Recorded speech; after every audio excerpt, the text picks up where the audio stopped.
রাশিয়ার president Vladimir Putin ও ইউক্রেনের president Volodymyr Zelensky সরাসরি বৈঠকে বসবেন বলে জানিয়েছেন ডোনাল্ড ট্রাম্প। সেই সঙ্গে বৈঠকটি এতদিনেও না হওয়ায় দুঃখ প্রকাশ করেছেন তিনি। স্থানীয় সময় শুক্রবার 25 জুলাই হোয়াইট হাউস থেকে স্কটল্যান্ডের উদ্দেশ্যে যাত্রার প্রস্তুতি নেওয়ার সময় সাংবাদিকদের কাছে এই দুঃখ প্রকাশ করেন ট্রাম্প। এ সময় এক সাংবাদিক ট্রাম্পকে জিজ্ঞেস করেন পুতিন ও জেলেনস্কির বৈঠকটি বাস্তবায়িত হতে কি লাগবে। জবাবে মার্কিন প্রেসিডেন্ট বলেন, এটি হতে চলেছে, তবে এটি 3 মাস আগে হওয়া উচিত ছিল।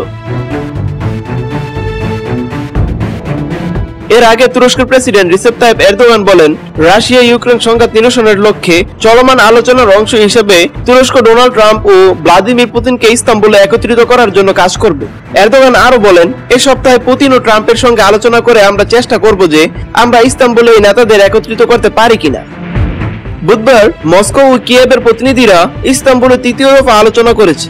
শান্তি প্রক্রিয়ার ভবিষ্যৎ উন্নয়নের জন্য পদক্ষেপগুলো প্রস্তাব বিনিময় করেছে এবং কিয়েভ আগস্টের শেষে নেতাদের শীর্ষ সম্মেলনের প্রস্তাব করেছে।